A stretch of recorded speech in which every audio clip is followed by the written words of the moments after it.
Gusto mo bang malaman ang sikreto ng mga successful at matagumpay na mga negosyante? Kung gusto nyo malaman, you got to finish this video. Videos that will make you wealthy and debt-free. Hi there, this is Chinky Tan, your pambansang wealth coach. I'm sure marami po sa inyo ang sumusunod sa akin at gusto nyo talagang malaman kung paano bang magtagumpay sa pagnenegosyo. So right now, isinulat ko na po ang 8 P's, the 8 P's that you and I need to have as a culture, as a nature of an entrepreneur in order for you to become successful. So I want you to do this right now. Sa session natin na ito, I want you to think, reflect, and apply. Kung nag-a-apply ka sa session na ito, and then I want you to gauge from 1 to 5, 1 is to the lowest, 5 is to the highest, kung nasaan level ka with regards to this attitude na i-share ko po sa inyo. So, ready na kayo? So, 8 po to. So, ang magiging total points nyo to pagka na-complete nyo 40. Pero pag hindi nyo na-complete yan, syempre, mababa pa ang score nyo. Okay? So, ready na po tayo. So, number 1, positive attitude. The first P. I've never seen a successful entrepreneur na negative ang attitude. Alam mo, ito lang guys, kailangan mong labanan ito. Kasi ang nature natin po ay negative po tayo. Ayan na naman, nagnega-nega ka na naman, sabihin mo, di totoo yan, Chinky, positive ako mag-isip. O sige, kung positive ka mag-isip, ito na lang, testing tayo ha. Finish the sentence for me. Ang Pasko ay suma, okay, natural, pit, diba sulat mo? So I want you to answer this naturally, without thinking. Bago tayo sumakay ng aeroplano, ano sa mindset mo? Paano kung pakitype, crash? Bago ka mag-exams, paano kung bumagsak? Bago ka magnegosyo, paano kung malugi? Oh, di ba? Napaka-positive mo. Whether we like it or not, nature natin, yung parang reflex natin, we always think negative about things. But you and I need to understand, if you want to become successful, you need to be optimistic. Because optimism fuels entrepreneurial success. Yan ang gasoline mo eh. Kaya nga, you cannot look at challenges, failures, and obstacles as what? Stumbling block. But you, whenever you fail, whenever you go down, whenever nothing works, you have to look at failures as a learning curve and a stepping stone to what you want to reach in life. Kaya ang importante po yung ano natin eh. Huwag natin sabihin hindi natin kaya. Sasabihin natin kakayanin natin. Huwag natin sabihin na mahirap. Hindi. Sabihin natin, pag-aaralan natin. Huwag natin sabihin na, susuko na ako. Hindi ako titigil hanggat hindi ito magtagumpay. Kailangan yun po yung attitude. Pag hindi ka positive, mahirapan ka. Kaya nga from 1 to 5, 1 to 5 right now, I want you to check anong level ka. From 1 to 5, pakicheck lang. Second P, you need to be proactive. Proactivity. When you say proactive, always remember, there are only 3 types of people in this world. The first type of people are people who wait for things to happen. Second are people who wondered what happened. And the third type of people are people who make things happen. Of 1, 2, and 3, which group do you want to belong to? Wait, wondered, or make things happen? Siyempre, make things happen. But in order for you to make things happen, you have to initiate. Because entrepreneurs create opportunities. They don't wait for them. Kaya nga importante po na kailangan may initiative ka eh. Kailangan ikaw ang gumawa. Ikaw ang dapat mauna. Yan ang isang karakteristik ng isang entrepreneur. They're able to see it before it happens. They're able to see the trend. They're able to see opportunities. They take decisive action. Kaya nga successful sila. Now, ask yourself, ikaw ba ay procrastinator o proactive ka? From 1 to 5, proactive level mo, nasaan ka?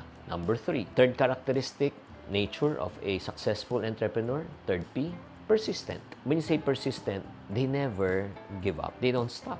Once they fail, they continue. They learn from their mistake. They just change. They just adapt. Innovate. Alam mo, resilience is the path road to success. And once you experience setbacks, always remember, they are just set up for a great comeback. Walang taong nagwawagi na umaayaw, walang umaayaw na nagwawagi. Agree? So, anong level mo when it comes to persistence? I want you to be honest. Panay-umpisa ka lang ba? Wala kang tapos.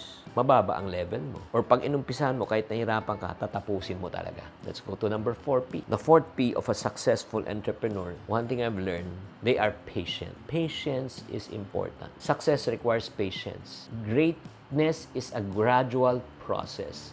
Success is not a one-day event. Success is a process. Alam nyo, kailangan natin maunawaan, building a successful business requires time. Bakit naman si Josh Mojica, Kangkong Chips, 17 years old, milyonaryo na? Siya yun, hindi ikaw yun eh. So, kailangan po natin magtiis, magtiyaga. Diba? Hindi mo rin alam kung ano pinagdaanan niya bago siya naging ganun kangkong chips king. Tatandaan po natin na ang isang prutas na pinilit mo sa inog at kinain mo, hindi siya masarap. Ganun din po. Kaya para sa mga taong nagmamadali, hindi ka pwedeng maging entrepreneur. Oo, mahirapan ka kasi impatient ka eh. Kung gusto mong madalian na pera, hindi negosyo ang kinahanap mo. Loto. Kaya nga, engage mo muna. Ikaw ba isang patient na tao o impatient? I want you to be honest, please lang. Huwag na tayo magbulaan dito. Number 5, passion. Minsan, perception ng passion is, nag-e-enjoy ako. Yan ang passion ko talaga eh. Kahit di ako bayarang gagawin ko talaga, nag-e-enjoy ako. Guys, I want you to change perspective of the word called passion. You have to understand the real essence of passion. Have you watched the movie The Passion of Christ by JC, si Jim Caviezel? He portrayed the life of Jesus, and during the time in the Garden of Gethsemane, when he was about to sacrifice his life to become the sacrificial Lamb of God, and he prayed and said, Lord, please take this cup of suffering away from me. Pero sinabi ni Lord, no, your mission and purpose in life is for you to be sacrificed so that you can save mankind. Doon na-realize niya yung purpose niya. Alam mo sinabi niya, not my will, but your will be done. So yun po ang tinatawag na passion of Christ. It's not because he enjoys going to the cross, going to the suffering of pain, but passion means the ability to do something even if you don't feel like doing it. Yan ang tunay na passion. Kahit di mo feel, gagawin mo. Kahit di mo feel, tatapusin mo. Kahit di mo feel, magbubukas ka ng tindahan. Kahit di mo feel, magdi-deliver ka. Kahit di mo feel, katulad ngayon, hindi ko feel mag-recording pero ginagawa ko to. Linggo, ginagawa ko to. Passion propel entrepreneurs. Their commitment because of their passion breeds success. Pag tinamad ka na ba, hindi ka na nag-enjoy, umaayaw ka na, hanap ka na ulit ng iba, hindi passion yan. Kaya tatanungin ko yung passion level mo. Now, naintindihan mo ibig sabihin ng tunay na passion. 1, 2, 5. Anong level mo? Let's go to number 6. Isa pang P ng isang successful entrepreneur, they have a pioneering spirit. They are the trailblazers. They want to go to uncharted territory. They want to start something that is new. They are not afraid to try and take risks. Tingnan nyo yung Andox, Lechon Manok. Di ba? Pinaka-original. Sumunod, ang daming kumopya. First water refilling station, Agua Vida. Ang daming kumopya. May nakita pa ako katabi ng Agua Vida, isang stasyon, ang tawag niya Contra Vida Water Station. Pero ito yung problema. Pag ikaw, kumokopya ka lang, humabol ka lang.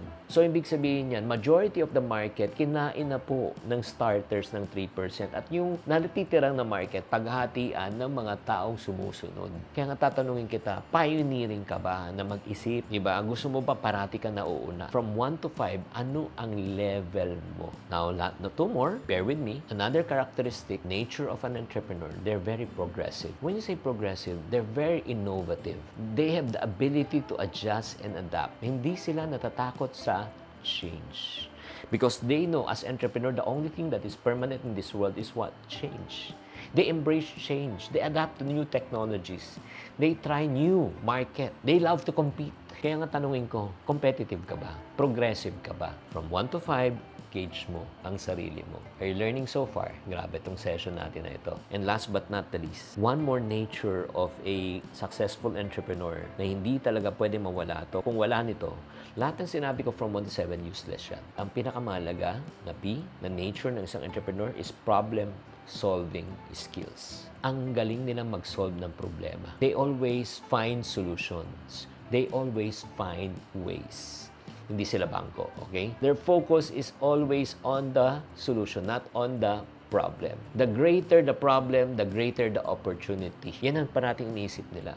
Because in the middle of every difficulty lies opportunity. Kaya nga, let me ask you right now this question. From 1 to 5 again, kamusta ang problem-solving skills mo? Pag may problema ka ba sa company, sa personal mo, naayos mo o hindi? Nasaang level ka na? So, engage na po natin, ulitin natin, positive attitude, anong level mo? Proactivity, anong level mo? Persistence, anong level mo? Patience, anong level mo? Passion, anong level mo? Pioneering spirit, anong level mo? Progressiveness, anong level mo? Problem-solving skills, anong level mo? Pag ikaw, nasa level 1 to 10 ka, level 1 to 10, ibig sabihin, mababa ka pa.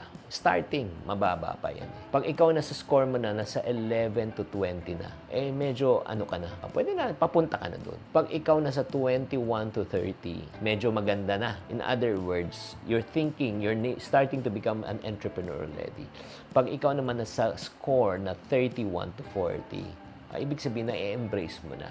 So, I would gauge myself, again, it's unfair, pero nasa 31 to 40 level na ako. Kaya, you can consider me an entrepreneur because I'm able to start nothing to something. You give me an opportunity, you give me a situation, I can make money out of it. Kaya, I want you to challenge yourself. Alam ko medyo mahaba-haba itong part na to, itong session na ito. So, pag uwi nyo, I want you to answer these questions. Ikaw, how do you approach challenges? Yung attitude mo. Pag may nangyari sa'yo, nagiging negative ka or positive ka pa rin? Pakisagot. Number 2, proactive ka ba? Ano yung mga actions na ginawa mo in the past that created opportunities for you? I want you to write it down. Number 3, tuwing ikaw ba'y nahihirapan, are you persistent? Do you demonstrate resilience? Number 4, patient ka ba? Marunong ka bang maghintay? Hindi ka ba nagmamadali o nagmamadali ka?